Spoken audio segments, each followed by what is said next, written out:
नमस्कार सभी को, कैसे हैं आप सभी? सभी का स्वागत है आपके अपने RWA चैनल पर। मैं आरुषि सभी का बहुत बहुत वेलकम करती हूँ।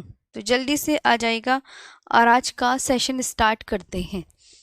कल आपका भारत के प्रमुख चैनल आपका सबका हो गया था, ठीक है। तो न्यू टॉपिक पर आते हैं और बहुत अच्छे से वाला टॉपिक स्टार्ट करेंगे।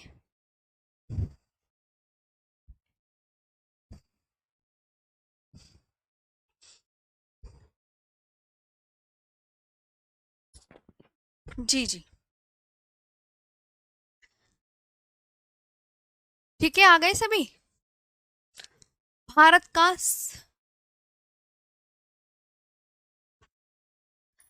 Good morning, good morning. ठीक है, चलो तो बस आज अच्छे से सेशन स्टार्ट कर देते हैं बिना देरी किए। बहुत इंपॉर्टेंट है, इसके पीछे का तो हमने पूरा कर लिया था ना, आप सब बहुत अच्छे से जानते हैं, तो मैंने करवा ही दिया था आपको, है ना। जितना भी भारत के प्रमुख चैनल थे वो हमने सब कवर कर लिए थे। अब यही होगा भारत का समुद्री क्षेत्र। डी, अच्छे से पढ़ना है, मन लगा के पढ़ना है। देखिए,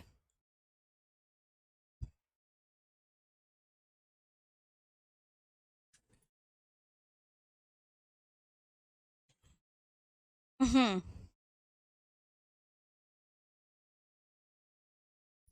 गुड मॉर्निंग, गुड मॉर्निंग।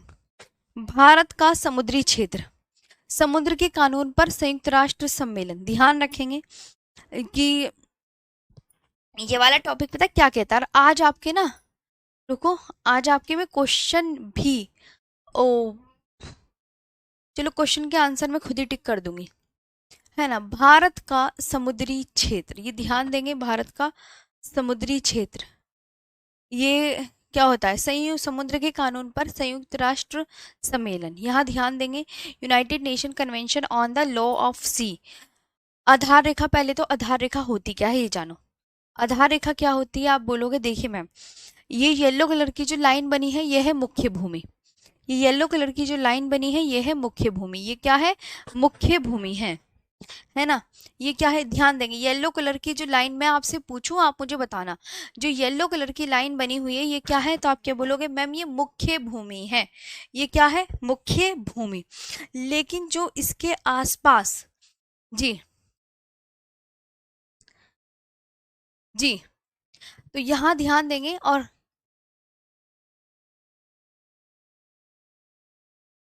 हाँ, थोड़ा ये कैमरे की सेटिंग कल की क्लास में ही बिगड़ गई थी, आप सब बहुत अच्छे से जानते हैं।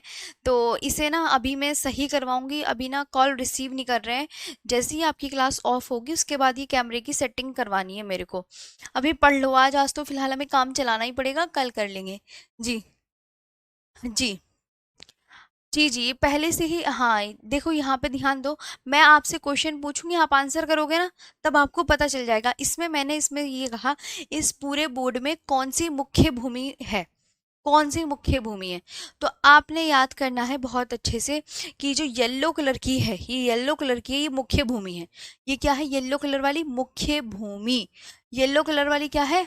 मुख्य भूमि। ये मुख्य भूमि है। और मुख्य भूमि के पास से हमने एक आधार रेखा खींची है ताकि हम इनको और अच्छे से कर पाए। मतलब आधार रेखा कौन सी होती है? ये वाली, जो मुख्य भूमि के आसपास, प्रायद्वीपीय भारत भी कह सकते हैं इसे, मुख्य भूमि के आसपास जो खींची जाती है। अब आधार रेखा और ये मुख्य भूमि, आधार रेखा देख रहे हो आप, आधार रेखा ये वाली है, आधार रेखा ये वाली है, आधार रेखा ये वाली है। और आधार रेखा और मुख्य भूमि के बीच में जो जल भरा हुआ है, ये जो जल भरा हुआ है इसे क्या बोलते हैं? ये लिखा हुआ है आंतरिक जल। तो समझ में आ गया आंतरिक जल कहाँ है? जी, ये बताइए, यहाँ तक समझ में आ गया? हाँ या ना का आंसर देती चलो, जो मैं आपसे क्वेश्चन पूछ रही हूँ मुझे वो सब बताते हुए चलेंगे। जी, मैंने आपसे कहा मुख्य भूमि ये येलो कलर वाली है और ये आधार रेखा है। आधार रेखा, तो मुख्य भूमि और आधार रेखा के बीच में जो जल भरा हुआ है उसे क्या बोलते हैं? उसे बोलते हैं आंतरिक जल। आधार रेखा कौन सी? आधार रेखा ये वाली है, बेस लाइन ये है। तो इतनी बात क्लियर हो गई? हाँ जी मैम। जी, कल चैनल ही पढ़ाए थे मैंने। यहाँ तक क्लियर? तो सबसे पहले तो एग्जामिनर क्वेश्चन पूछेगा आधार रेखा क्या है। अब देखिए जो हमारा भारत है, भारत का तट कैसा है, एग्जामिनर पूछेगा तो आप क्या बताएंगे? तो हम हमेशा याद रखेंगे जो भारत का तट है वो कटा छटा है। भारत का तट कैसा है? जी सब बताएं कैसा है भारत का तट, मैं पूछ रही हूँ।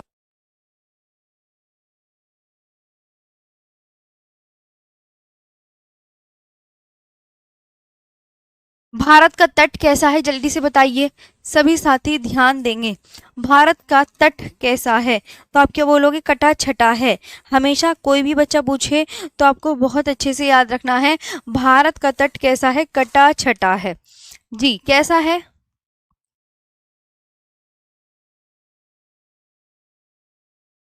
बताओ कैसा है भारत का तट, सभी साथी बोलते रहेंगे।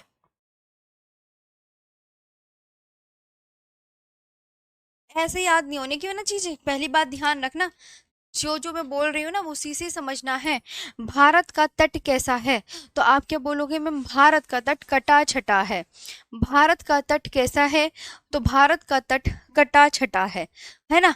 देखो कटा छटा कैसे, यहाँ से कट रहा है, तो इसलिए हम क्या करते हैं, एक लाइन खींच लेते हैं। ये लाइन इस ये बिल्कुल समान होती है और इसे बोलते हैं आधार रेखा।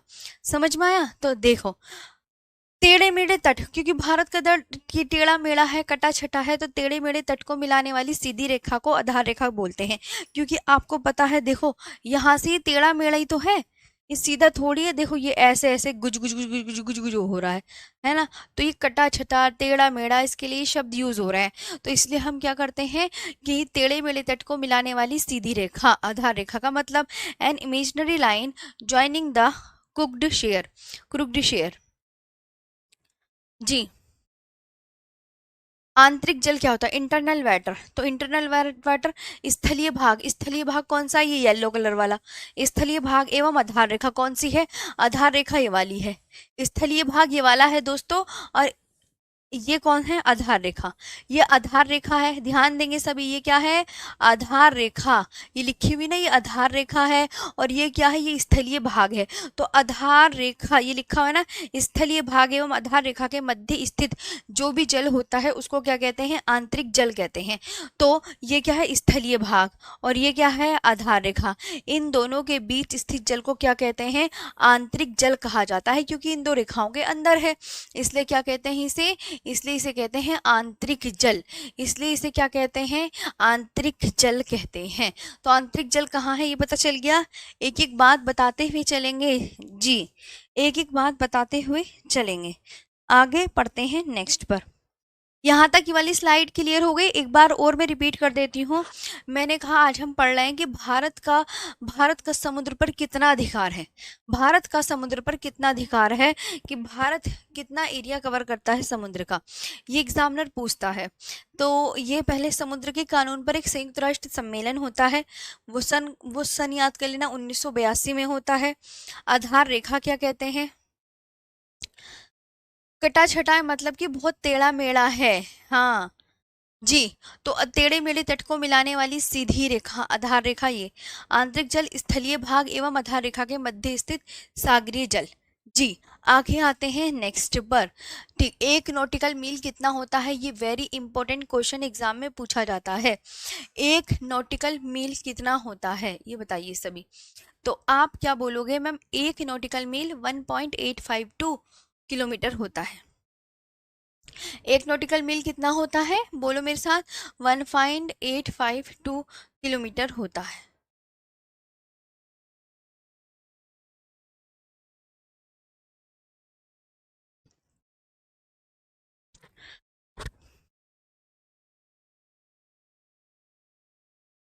ठीक है, 1 नॉटिकल मील कितना होता है ये आपको आया समझ में? तो आप बोलोगे यस मैम, 1 नॉटिकल मील होता है 1.852 किलोमीटर। और एक फैदम कितना होता है? एक फैदम होता है 6 फीट। एक फैदम कितना होता है? तो आप क्या बोलोगे मैम?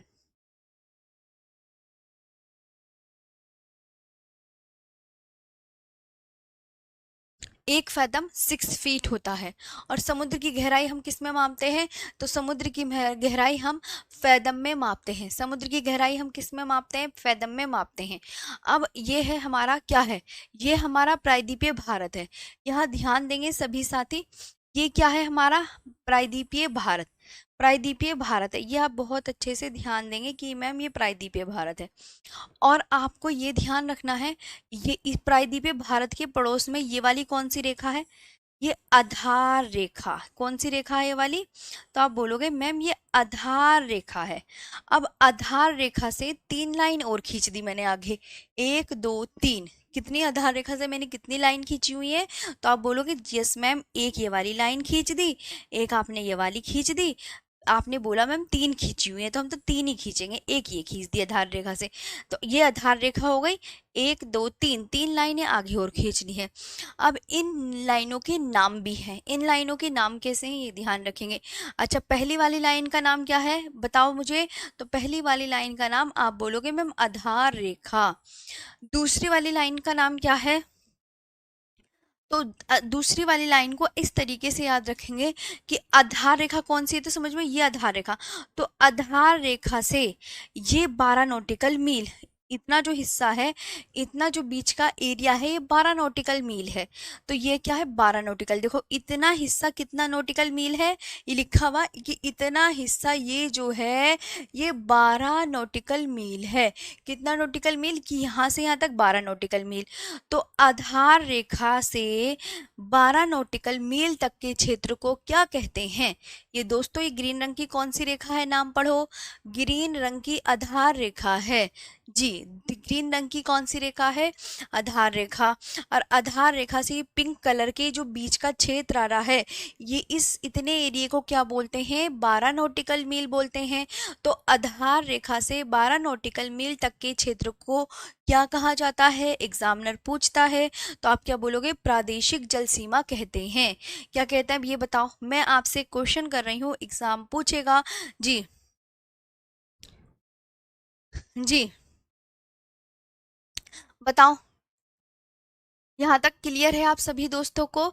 तो अब मुझे कमेंट सेक्शन में फुर्ती से आंसर करते चलो कि अभी मैम ने ये बताया हमें, या दीदी ने हमें ये बताया कि आधार रेखा से 12 नॉटिकल मील तक के क्षेत्र को क्या कहते हैं? प्रादेशिक जल सीमा। इंग्लिश में क्या बोलते हैं? टेरिटोरियल सी बोलते हैं। पहली याद हो गई। अच्छा, दूसरी आपको ये सिखानी है कि फिर से आधार रेखा, फिर से ये आधार रेखा तो एक ग्रीन कलर वाली है। तो आधार रेखा से यहाँ तक के क्षेत्र को, अब यहाँ से यहाँ तक के क्षेत्र को क्या कहते हैं? यहाँ से मतलब पहले तो हमें ये पता चल गया, अच्छा मैम यहाँ से यहाँ तक के क्षेत्र को 12 नॉटिकल मील कहते हैं। अब यहाँ से यहाँ तक के क्षेत्र को क्या कहते हैं? तो इधर आ जाओ जी, इधर आओ, है ना। तो यहाँ से, अब की बार कहाँ से? इधर देखेंगे ध्यान से कि मैम यहाँ से यहाँ तक के सफेद लाइन तक के क्षेत्र को क्या कहते हैं? 24। जल्दी से बताओ, यहाँ पर जो मैं पूछूं आपसे वही पूछना है, अदरवाइज ये ऐसे टॉपिक हैं, कुछ टॉपिक ऐसे हैं जो कभी बुक भी अगर आप उठा लोगे ना हाथ में, वो तब भी याद नहीं होते। ये मैं समझा रही हूँ, अगर आप बोलोगे तो मुझे भी लगेगा हाँ आपको याद हो गए हैं। ये समझ आया? अब मैंने कहा आपसे कि आधार रेखा से 24 नॉटिकल मील लिखा है ना, 24 नीचे लिखा है 24, यहाँ पर ये लिखा है 24। 24 नॉटिकल मील तक के क्षेत्र को क्या बोलते हैं? तो इसके दो नाम हैं, या तो इसे अविच्छिन्न मंडल बोल सकते हैं, या तो इसे क्या बोल सकते हैं? अविच्छिन्न मंडल। क्या बोल सकते हैं इसे?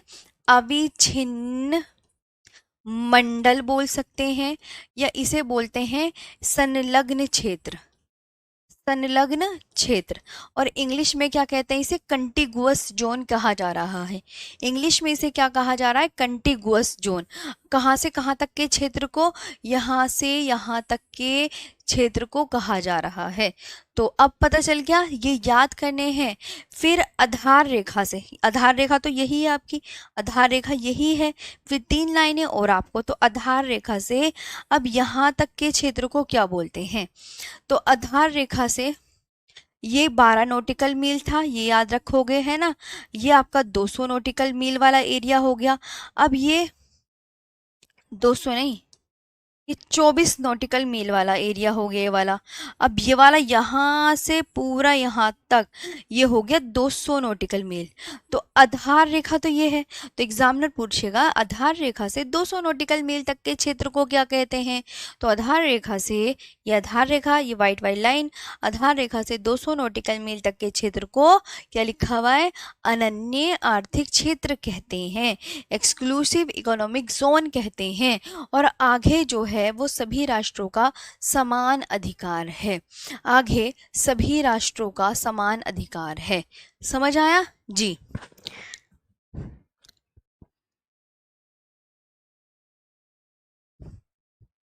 जी यहाँ तक क्लियर।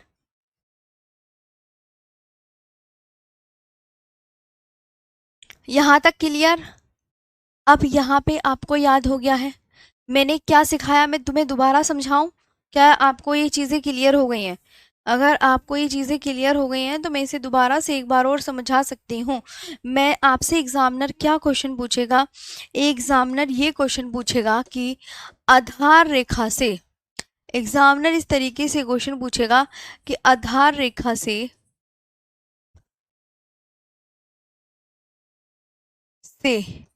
12 नॉटिकल मील तक का क्षेत्र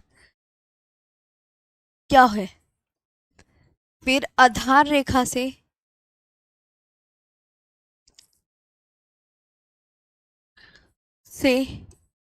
24 नॉटिकल मील तक के क्षेत्र को क्या कहते हैं। फिर आधार रेखा से बताओ, अब आप बता दो, आधार रेखा से 200 नॉटिकल मील तक के क्षेत्र को क्या कहते हैं।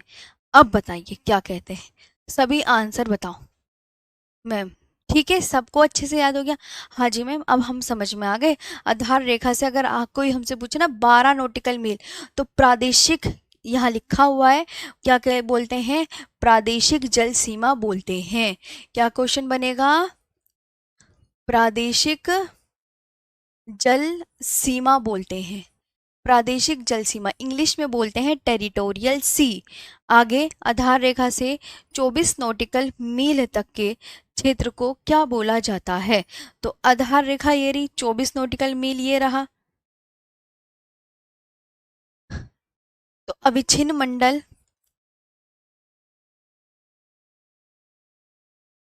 मंडल या संलग्न क्षेत्र,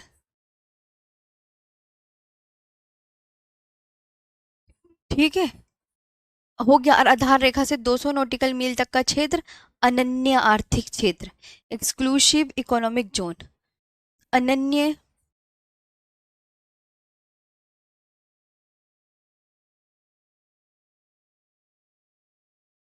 आर्थिक क्षेत्र हो गया।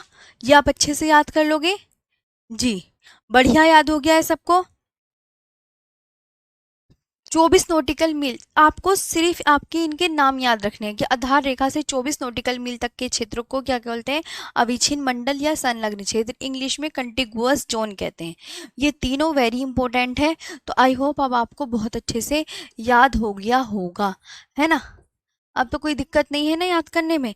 प्रादेशिक जल सीमा, अविच्छिन्न मंडल या संलग्न क्षेत्र और अनन्य आर्थिक क्षेत्र, ये आया समझ में।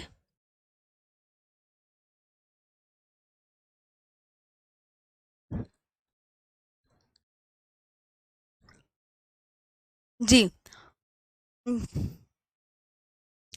अब मैं आगे बताती हूँ, अब मैं आगे यहाँ पे बताती हूँ, यहाँ ध्यान देंगे। अब मैं आगे यहाँ बताती हूँ, यहाँ पर ध्यान देंगे, ठीक।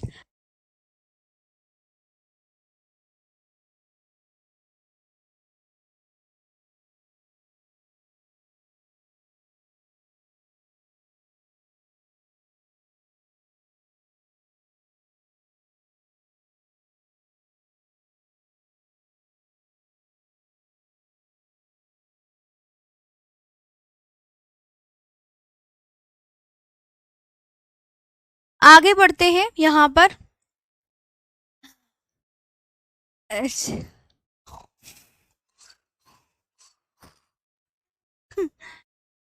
तो भारतीय समुद्री सीमा को कितने भागों में बांटा जाता है?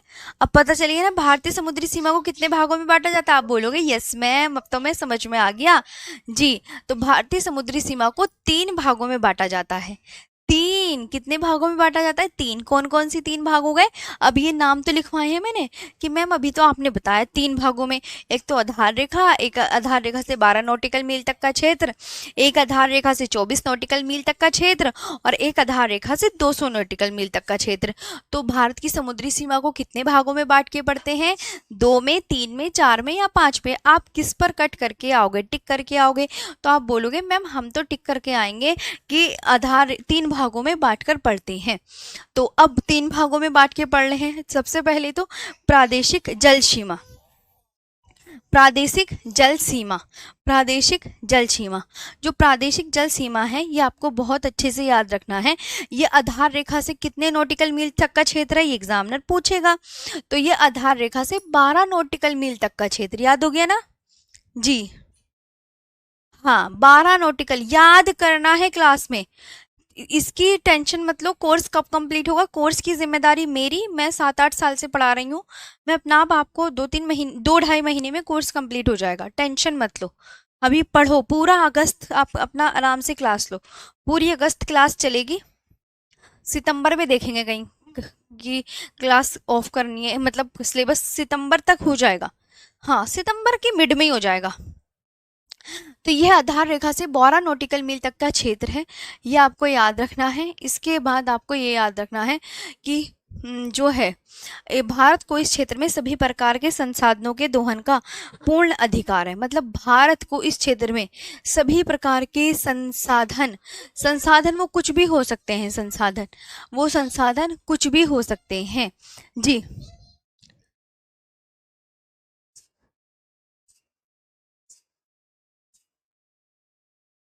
मैडम क्लास अभी ओके है क्लास?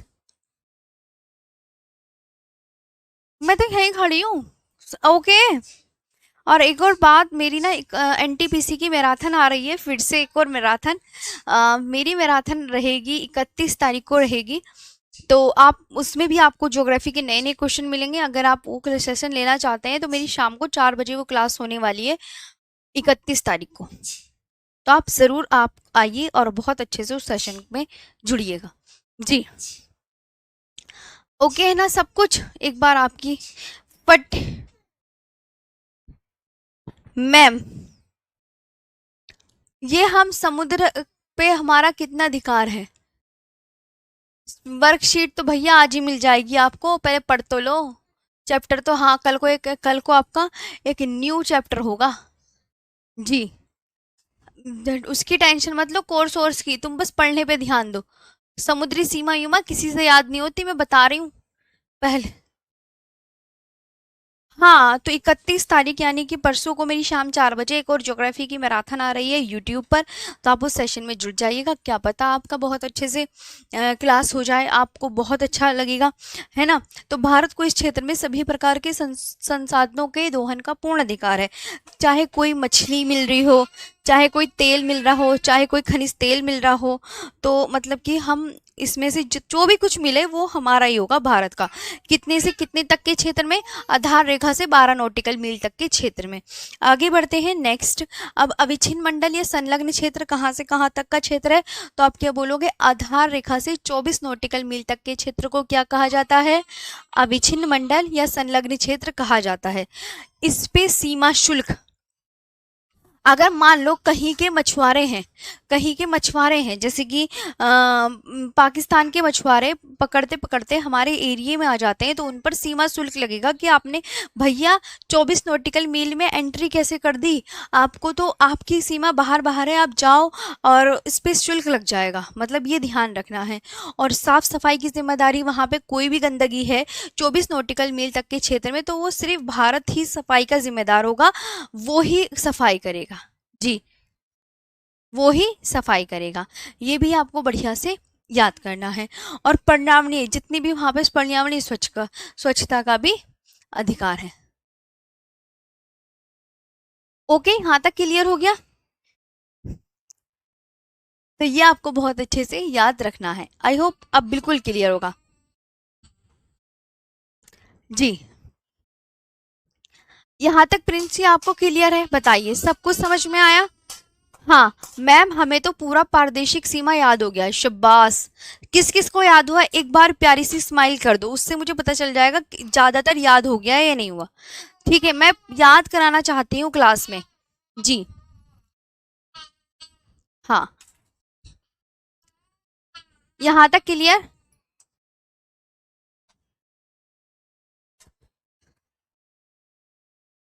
जी। तो यहाँ पे अविच्छिन्न मंडल या संलग्न क्षेत्र कहाँ से कहाँ तक का? तो आधार रेखा को आप जरूर याद रखना कि आधार रेखा से 24 नॉटिकल मील, आधार रेखा से 24 नॉटिकल मील तक के क्षेत्र को क्या कहते हैं, क्या कहते हैं? आधार रेखा से 24 नॉटिकल मील तक के क्षेत्र को जरा पढ़ के सुनाना, क्या कहते हैं? आधार रेखा से 24 नॉटिकल मील तक के क्षेत्र को पढ़ के सुनाओ, क्या कहते हैं? पढ़ना जरा, अविच्छिन्न मंडल या संलग्न क्षेत्र। देखो, मैं कसम से बता रही हूँ, सबकी प्यारी सी स्माइल आ रही है बाय गॉड। जितने भी स्टूडेंट हैं, जितने भी स्टूडेंट, अब कितने बहुत सारे पढ़ रहे हैं तो तभी तो इतनी सारी स्माइल आ रही है, यानी कि सबको समझ आ रहा है। तो आप भी अपना दिमाग कंसंट्रेट बिल्कुल अच्छे अच्छे से कीजिए। मैं इतना इजी तो बता रही हूँ। देखो, मैंने कहा आधार रेखा से 24 नॉटिकल मील तक के क्षेत्र को क्या कहते हैं? एक बार यहाँ कॉपी में लिख दो कि आधार रेखा से 24 नॉटिकल मील तक के क्षेत्र को, मैम जी कितनी बार बताओगे? अविच्छिन्न मंडल या संलग्न क्षेत्र बोलते हैं। अविच्छिन्न मंडल का दूसरा नाम क्या है? पढ़ के बताओ। संलग्न क्षेत्र। अविच्छिन्न मंडल में सीमा शुल्क, सीमा शुल्क का यानी कि कोई भी मछुआरा हमारी इस 24 नॉटिकल मील तक के एरिया में घुस जाता है तो भैया हम उस पर सीमा शुल्क लगाएंगे। जी। और साफ सफाई की जिम्मेदारी है, पर्यावरणीय स्वच्छता का अधिकार। अभी क्लियर हो गया? जी। और अविच्छिन्न या संलग्न क्षेत्र में भारत को कौन कौन से अधिकार मिले हुए हैं? 24 नॉटिकल मील तक का क्षेत्र हमारा है ना, तो भारत को कौन कौन से अधिकार हैं? तो साफ सफाई की जिम्मेदारी कहाँ तक है भारत की? बोलो मेरे साथ, 24 नॉटिकल मील तक। पर्यावरणीय स्वच्छता का अधिकार भारत को कहाँ तक है? 24 नॉटिकल मील तक। सीमा शुल्क कहाँ तक वसूलेगा? 24 नॉटिकल मील तक। अभी क्लियर? जी मैम, यहाँ तक। और बेबी भाई एक बार बताऊं, बेबी छोटा है, अगर वो कोई आवाज भी निकाले तो उससे आपको डिस्टर्ब नहीं होना चाहिए। आपके घर में भी आप भी कभी छोटे छोटे हुए होंगे, तो क्या आप भी चिढ़ते थे अपने छोटे भाई बहनों से? ये गलत बात है ऐसे। अगर कोई ये बिल्कुल, इसको तो आप अवॉइड ही कीजिएगा। वो छोटी बेबी है, उसको तो आप बिल्कुल एक साइड रख दीजिएगा। अगर उसकी आवाज भी आ रही है तो मैं उसकी मम्मी हूँ है, तो वो भी आपको बर्दाश्त थोड़ी सी तो करनी पड़ेगी। हाँ, लव कुछ पिटाई हो जाएगी तुम्हारी। बेबी रो नहीं रहा है, बच्चे इस तरीके की आवाज निकालते हैं। ठीक है, चलो अब पढ़ने पे ध्यान दो। बेबी पे ध्यान जा रहा है तुम्हारा। कमेंट सेक्शन में मैं ये कह रही हूँ कि ये लिख दो, वो तो लिखा नहीं जा रहा है। हाँ, एक ये कहते हैं मैम सर कहाँ है? अरे भैया, जब मैडम क्लास ले रही है तो सर भी तो अपने ऑफिस में होंगे। अब किस सर इसे इसे इसे इसे देखने के लिए थोड़ी रहेंगे घर पर? नौकरी कौन करेगा फिर? हद है। अभी अगर पढ़ाई से दिमाग भटकाया ना, इधर पढ़ लो सबके सब। तो अविच्छिन्न मंडल में भारत को क्या क्या अधिकार हुए मिले हैं? क्या कितने बोलोगे, 3 या 2? तो आप बोलोगे 3 मिले हैं। सीमा शुल्क का, साफ सफाई की जिम्मेदारी का, और पर्यावरणीय स्वच्छता का अधिकार। आगे अगर याद ना हो तो बताना फिर मुझे। इसके बाद आगे देखते हैं। अब आता है अनन्य आर्थिक क्षेत्र। बस खत्म हो गया, बस खत्म। 3 ही तो आधार रेखा से 200 नॉटिकल मील तक के क्षेत्र को क्या कहते हैं? तो आप बोलोगे मैम अनन्य आर्थिक क्षेत्र कहते हैं। यहाँ भारत को क्या क्या अधिकार मिले हुए हैं? मछली पकड़ने का, तेल निकालने का अधिकार, और नए द्वीप। इसके बाद क्या जाता है? इसके बाद उच्च सागर, जहाँ सभी राष्ट्रों का समान अधिकार है। इसके बाद 200 नॉटिकल मील तक ही भारत का अधिकार है। इससे आगे तो भैया सबका समान अधिकार है, जहां सभी राष्ट्रों का समान अधिकार है। After this the expansion of the high sea where all nations have equal rights. खत्म सेशन। ये आज का आपका पहला टॉपिक क्लियर हो गया है। अब भारत के प्रमुख चैनल भी याद हो गए होंगे। डंकन पास की मैंने ट्रिक बताई थी, दल है बताई थी, और मैंने 10 डिग्री की ट्रिक बताई थी, लिका। मुझसे अभी कोई पूछेगा मैं आपके सामने, डंकन पास दक्षिणी अंडमान और किसके बीच में? हाँ, लघु अंडमान के बीच में। ये याद करोगे तभी याद होगा। ग्रेट चैनल किसके बीच में? तो आप बोलोगे मैम ग्रेट निकोबार, जो भारत का आपने सबसे दक्षिणतम बिंदु बताया था जिस पर वो इंदिरा पॉइंट है, वो ग्रेट निकोबार और सुमात्रा जो इंडोनेशिया का द्वीप है, उन दोनों के बीच में है ग्रैंड चैनल। तो इस तरीके से अपना आप दिमाग में याद रखनी है। ये हो गया ये वाला चैप्टर पहला। अभी आपका नेक्स्ट हो जाएगा भारत का भौतिक प्रदेश। अब उससे पहले कहोगे मैम, मैंने कहा क्या? हाँ, इससे पहले आपको क्या देखनी है? आप अपनी प्रैक्टिस करना चाहते हैं तो प्रैक्टिस तो अपना आप घर पे कर लोगे, मैं तो पीडीएफ दे देती हूँ तुम्हें, है ना। वर्कशीट अपना आप करके लेके आना तुम। मैं तुम्हें एक बार वर्कशीट दिखा देती हूँ पहले चैप्टर की, वो अपना आप करके लेके आना। मैं नेक्स्ट चैप्टर पढ़ा रही हूँ भारत के भौतिक प्रदेश। ये क्लियर है ना? क्लास में याद हो गया? हाँ अभी रुको, अभी लिखने वाली हूँ, पहले मैं तुम्हें वर्कशीट दिखा देती हूँ। ये है, निम्नलिखित में किस देश के साथ भारत अपनी सबसे लंबी भू सीमा साझा करता है? ये क्वेश्चन, मैं क्वेश्चन दिखा देती हूँ, घर पर करोगे अपने आप बैठ के। भारत की लगभग कितने सीमा पड़ोसी देशों से जुड़ी हुई है? भारत की मानक याम्योत्तर, ग्राम्योत्तर।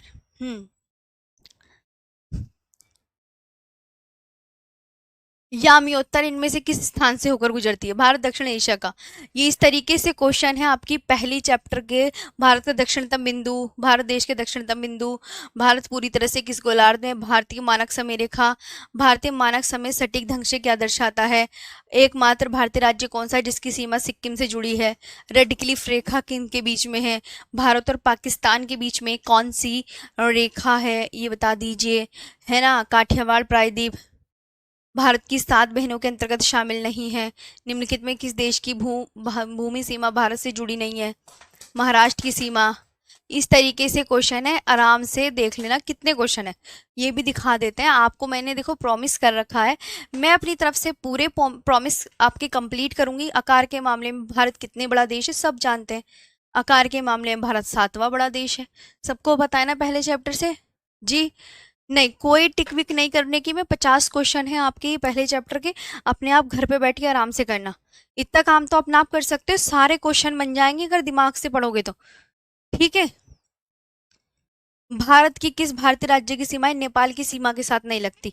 जो क्वेश्चन नहीं आया तो मुझे बता देना, नंबर लिख के लिया ना, मैं वो करवा दूंगी। वरना मोस्टली क्वेश्चन मैंने सारे करवाए हुए हैं, सभी करवाए हुए हैं। तो अब आपको समझ में आ गया? ये मैप क्लियर हो गया आप सबको? ये मैप क्लियर हो गया? ये आ गया? हाँ मैम। म- अरे ये वर्कशीट वरना फिर मैं देने की नहीं आज के बाद। ये मेरे प्यारे भाई बहनों, जितने भी आप छोटे बड़े भाई बहनों, मैं आप सबसे प्रॉमिस कर रही हूँ, अगर आपको इनका सोल्यूशन नहीं आया, ये देखो आप अपने आप, मैंने आपको पूरा फर्स्ट चैप्टर पढ़ाया, पढ़ाया ना मैंने, तो आपको सब चीज़ें याद हो गई होंगी। आपको सिर्फ अपना अपना दिमाग लगाना है। अगर मैं ही आपको सब चीज़ बता दूंगी तो आपको फिर सब कुछ बना बनाया मिल जाएगा, फिर आप अपना एफर्ट क्या लगाओगे? आप अपना एफर्ट लगाइए और आप देखिए हम 50 में से कितने क्वेश्चन सही कर पा रहे हैं। अपने आप को भी एक टारगेट दीजिए कि हम अब देखते हैं, मैडम ने हमें 50 क्वेश्चन का वो दिया है और हम 50 क्वेश्चनों में से कितना ठीक कर पा रहे हैं। तो आप मुझे कल बताना फिर आकर क्लास में कि मैम हमने 50 में से इतने क्वेश्चन सही किए, बाकी आप हमें ही बता दो, मैं सच में आपको बता दूंगी। ओके ठीक है। अभी अपने आप को टारगेट देना है, मैं सारा ही आपको खिला पढ़ा दूंगी, तो फिर आप अपने दिमाग से क्या करोगे? तभी तो आपको चीजें याद होंगी जब अपने दिमाग से कुछ सोचोगे। जी आराम से, कोई जल्दी नहीं है, क्योंकि अभी सेकंड चैप्टर भी 6 दिन बाद, 6 दिन तक चलेगा, तो 6 दिन बहुत होते हैं, आराम से 6 दिन तक कर लो जितनी भी अच्छा है। Thank you. बताओ ऐसे सही है ना? एक बार बोल दो यस मैम हम खुद करेंगे, ये लिख दो क्लास में, यस मैम हम खुद करेंगे। अपना माइंड यूज करो, मैं आपको दे दूंगी तो वही वही बात है ना, फिर तो सारा कुछ पका पकाया मिल जाएगा, खाना खाना रह जाएगा, फिर दिमाग भी नहीं लगा पाओगे। अपने आप करो। मैम आंसर की भी दे देना इसकी। हाँ ओके, आंसर की दे देती हूँ मैं, टेंशन मत लो। आंसर की लास्ट में लगी रहेगी, पक्का प्रॉमिस, आंसर की लास्ट में लगा दूंगी मैं। और कुछ बस, अब तो हो गया ना। चलो शाबाश। ये पहला चैप्टर समझ में आया? एक बार रिपीट कर दे। मैंने आपको समझाया भारत की समुद्री क्षेत्र, जी है ना। अपना दिमाग यूज करोगे तो अपना आप चीजें देखो, पहला चैप्टर बिल्कुल रट जाएगा। समुद्र, ये एक कानून होता है समुद्र के कानून पर संयुक्त राष्ट्र सम्मेलन, कि कितने जो है भारत को कितना समुद्र पर अधिकार है, ये है। तो भारत को जो समुद्री अधिकार मिला हुआ है उसको हम 3 भागों में बांट के पढ़ते हैं, कि एक आधार रेखा से 12 नॉटिकल मील तक का क्षेत्र, एक आधार रेखा से 24 नॉटिकल, और एक आधार रेखा से 200 नॉटिकल मील। इनके नाम याद कर लेना है। अब वो आधार रेखा से जो प्रादेशिक जल सीमा है वो आधार रेखा से 12 नॉटिकल मील तक है। वो यहाँ पे जो भी कुछ मिलेगा वो सिर्फ भारत का अधिकार होगा, वो भारत के अंडर में आएगा। यहाँ पे अविच्छिन्न या संलग्न क्षेत्र में भारत को 3 तरह के अधिकार है: सीमा शुल्क, साफ सफाई की जिम्मेदारी और पर्यावरणीय स्वच्छता का अधिकार। इसके बाद 200 नॉटिकल मील तक के क्षेत्र में वो इतने काम कर सकता है भारत: मछली पकड़ना, तेल निकालना और नए द्वीप। और इसके बाद क्या बचता है? हाई सी। देखो यहाँ पे लिखा हुआ है, इस मैप में यहाँ पे लिखा हुआ है कि इसके आगे, ये येलो कलर के आगे जितना भी ये एरिया बचा हुआ है ये हाई सी है, यानी कि 200 नॉटिकल मील तक ही भारत का, यहाँ से लेके यहाँ तक भारत का अधिकार है। फिर इसके आगे जो है सभी राष्ट्रों का समान अधिकार हो जाता है। ओके, अभी यहाँ पे क्लियर है जी। आंसर की है मेरे पास 50 के बाद 51वें पेज पर आपको आंसर की मिलेगी। चलो अब हम आते हैं नेक्स्ट चैप्टर पर। ये आपने लिख लिया ना अच्छे से? जी, आगे आते हैं। अब देखो यहाँ पे नेक्स्ट है भारत का भौतिक प्रदेश। पहले तो आपको मैप ही बहुत अच्छे से ड्रॉ करके बताना पड़ेगा, बिना मैप के काम ही नहीं चलेगा। मैं कहानी सुनाती हूँ, कहानी कुछ इस तरीके की है। कहानी बड़ी इंटरेस्टिंग है जी। करोड़ों वर्ष पहले, जो आज आप वर्ल्ड में महाद्वीप देखते हैं, वर्ल्ड के मैप में महाद्वीप देखते हैं, वो आज क्या है? सब अलग अलग है, सब अलग अलग है ना, सारे अलग अलग है ना। लेकिन करोड़ों वर्ष पहले क्या था, आपस में ये महाद्वीप जुड़े हुए थे। क्या था? आपस में महाद्वीप क्या थे? जुड़े हुए थे। कौन आपस में जुड़ा हुआ था? जल्दी से सभी कमेंट सेक्शन में बताओ कि मैम आपने बोला है आपस में महाद्वीप जुड़े हुए थे। तो उन महाद्वीप, जो 7 महाद्वीप आपस में जुड़े हुए थे, उनको क्या कहा जाता था ये बताओ। उनको क्या कहा जाता था?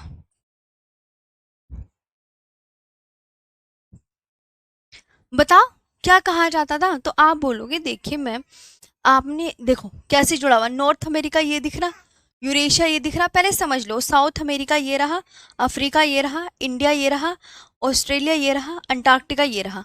तो ये कुछ इस तरीके से आपस में जुड़े हुए थे।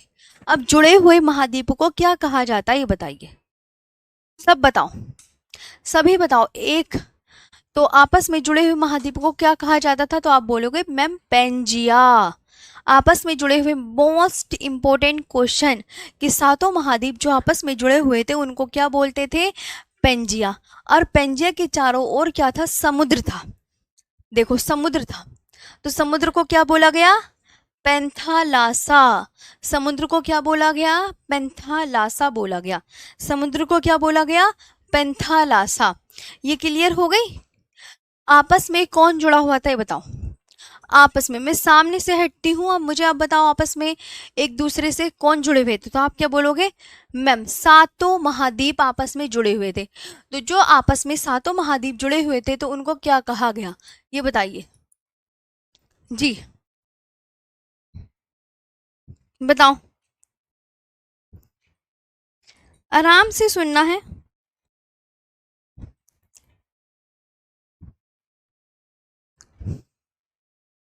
जी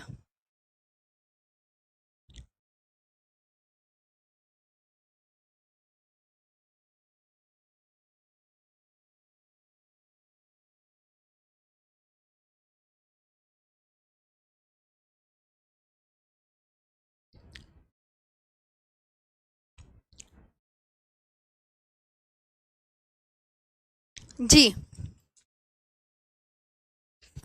तो अब ये समझ में आया जी। ये हिमालय की उत्पत्ति कैसे होती है इन पे बात कर रहे हैं। अब यहाँ पे आपने पहले तो ये समझ लिया मैम, अच्छा हम समझ गए हैं ये कहानी। अब क्या होता है इसके बाद? ये मैप आता है। तो उसके बाद जो होता है, ध्यान देंगे, ये महाद्वीपीय विस्थापन सिद्धांत सुना है? कोई बात नहीं, मैं होने वाली। तो महाद्वीपीय विस्थापन सिद्धांत आप बोलेंगे, तो कौन आपस में, महाद्वीपीय विस्थापन सिद्धांत आपको बहुत अच्छे से याद रखना है, ये अल्फ्रेड वैगनर ने दिया था। ये जर्मनी के भूगोलवेत्ता थे। इन्होंने बताया कि जो सारे महाद्वीप थे वो आपस में एक दूसरे से कनेक्ट थे। जो आपस में एक दूसरे से महाद्वीप कनेक्ट थे उनको पेंजिया बोला गया, और जहाँ चारों ओर पानी था उसको क्या बोला गया, उसको पेंथालासा बोला गया। तो अब क्या होता है, करोड़ों साल बाद कौन टूटता है, तो ये एग्जामिनर क्वेश्चन पूछेगा कि करोड़ों साल बाद कौन टूटा, तो आप सब क्या बताओगे कि मैम करोड़ों साल बाद ना, हम बहुत अच्छे से याद रखेंगे, पेंजिया दो भागों में टूटा।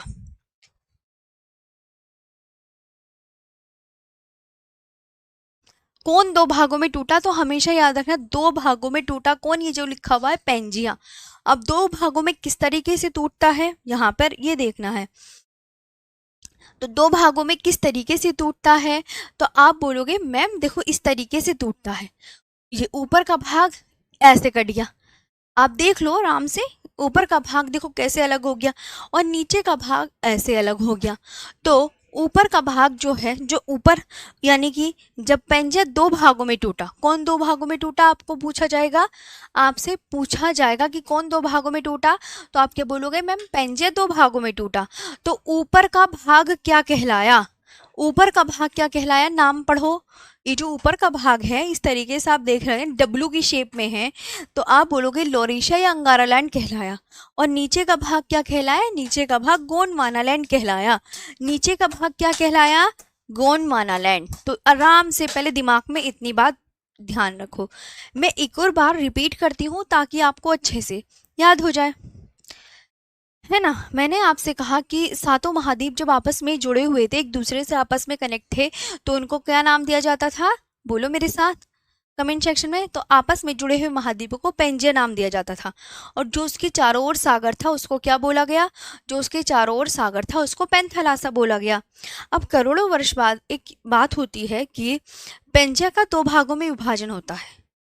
पेंजिया का कितने भागों में, पेंजिया का दो भागों में, यानी उत्तर का भाग क्या कहलाया, जो पेंजिया टूटा तो उत्तर का भाग और दक्षिण का भाग, उत्तर का भाग क्या कहलाया, लोरेशिया या अंगारालैंड कहलाया, और नीचे का भाग क्या कहलाया, गोंडवानालैंड कहलाया।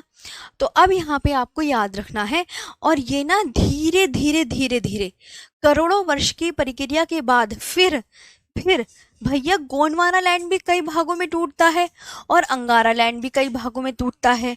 और इसके बाद यानी कि जो आज के महाद्वीप आप उत्तर की तरफ देखते हैं ना, तो वो अंगारा लैंड में शामिल है। जो नीचे की तरफ महाद्वीप देखते हैं वो गोंडवाना लैंड में शामिल है। इसलिए ये पूछा जाता है अंगारा लैंड में कौन कौन से महाद्वीप शामिल है, गोंडवाना लैंड में कौन कौन से महाद्वीप शामिल हैं। तो गोंडवाना लैंड में जो नीचे के होंगे वही तो होंगे, यानी दक्षिण अमेरिका, अफ्रीका, ऑस्ट्रेलिया, अंटार्कटिका, प्रायद्वीपीय भारत, ये सब गोंडवाना लैंड का पार्ट है। अंगारा लैंड का पार्ट, क्योंकि ऊपर है ना अंगारा, तो नॉर्थ अमेरिका, यूरोप, एशिया, तीनों अंगारा लैंड के पार्ट हैं। तीनों तीनों अंगारा लैंड के पार्ट हैं।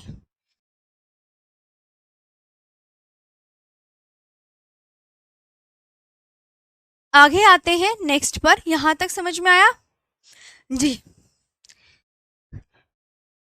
ठीक है, अंगारा लैंड यहां तक क्लियर हो गया सबको।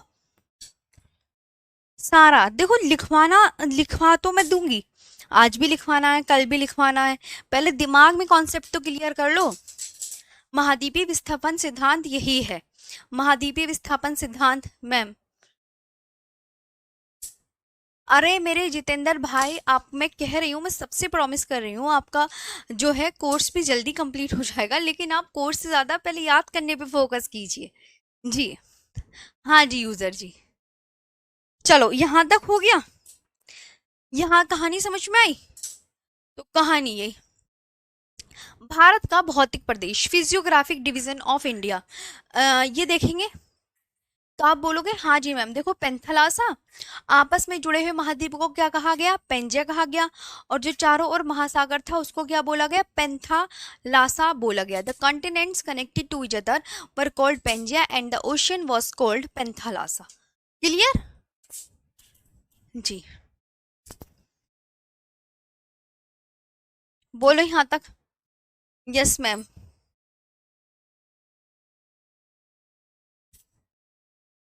हम्म।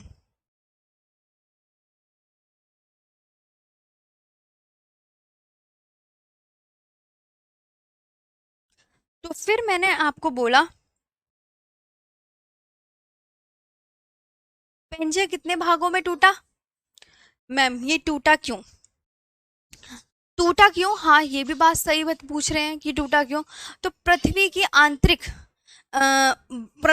आंतरिक दबाव भी तो पड़ता है पृथ्वी पर, तो इस वजह से प्लेटें एक दूसरे से टकराती हैं, कुछ इस वजह से टूटा। ये आप याद रख सकते हैं। और हिमालय की उत्पत्ति के कई सारे भूगोलवेत्ता थे, तो उन्होंने भैया अपने अपने अलग अलग विचार प्रस्तुत कर दिए। हिमालय कोई कहता है, जैसे महाद्वीपीय विस्थापन सिद्धांत में तो ये कहानी है। तभी तो देखो, आपको यहाँ पे एक चीज और नोटिस करके दिखाती हूँ, आराम से पढ़ो। प्रायद्वीपीय भारत, आप एक बात इमेजिन करो, इधर आओ, देखो सब, भारत यहाँ था, है, यहाँ था भारत पहले, यहाँ, और अब फिर कुछ कुछ बात थोड़ा ऊपर उठा, फिर कुछ और ऊपर उठा हुआ दिख रहा होगा अब आपको। इस वाले मैप में यहाँ नीचे था, इस वाले मैप में ऊपर आया 135 मिलियन ईयर्स एगो, फिर 65 मिलियन ईयर्स एगो इतना ऊपर आया, और आज भारत जाके कहाँ पहुंच गया है? एशिया के पार्ट में, यहाँ पहुंच गया ना एशिया के पार्ट में, देखो कितना ऊपर है। तो यानी कि ये कहा जाता है ना कि भारत खिसक रहा है उत्तर पूर्व की ओर, वाकई में खिसक रहा है, क्योंकि मैप ये दर्शाते हैं खुद। ये मैप देखो दर्शा रहे हैं कि यहाँ था, फिर मैम इतना ऊंचा हुआ, फिर इतना ऊंचा, अब इतना ऊंचा हो गया। हिमालय पर्वत की उत्पत्ति भारतीय प्लेट और यूरेशियन प्लेट के टकराने के कारण हुई है। एक भूगोलवेत्ता ने यह मत दे दिया कि 50 करोड़ वर्ष पहले या 50 मिलियन वर्ष पहले भारतीय प्लेट उत्तर की ओर खिसकी। अब उत्तर की ओर खिसकना शुरू हुई और यूरेशियन प्लेट से जाकर टकरा गई। तो इस टकराव के कारण क्या हुआ? टैथिस सागर के तलछट जो थे वो ऊपर उठ गए, जिससे दुनिया की सबसे ऊंची पर्वत श्रृंखला हिमालय का निर्माण हुआ। एक ने ये बताया, मैं आपको एक मैप दिखाती हूँ, यहाँ पे देखेंगे जी। इन जब ये पेंजिया दो भागों में टूटा ना, तो यहाँ पे आपको मैं एक बात और बताती हूँ, तो बीच में पानी घुस गया, उसका नाम रख दिया इन्होंने टैथिसी। अंगारा लैंड और गोंडवाना लैंड के बीच में पानी घुसा, उसको क्या बोला? टैथिसी। टैथिसी है ना। तो टैथिसी क्या है?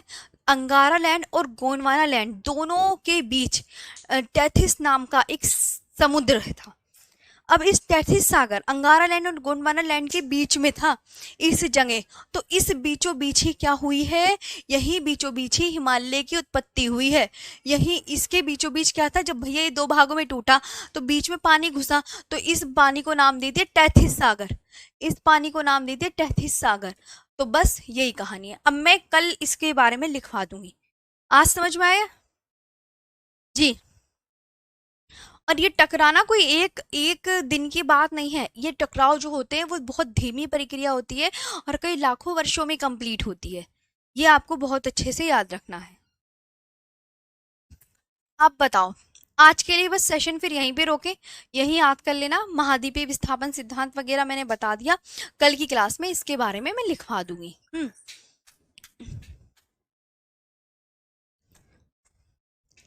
ये क्वेश्चन अपने आप कर लोगे ना सब? किसी को कोई इश्यू तो नहीं है? प्लीज मुझे एक बार कमेंट सेक्शन में बता दीजिए, आंसर की आपको मिलेगी। मैम पेंजिया क्या है, आप हमें बता नहीं रही हो।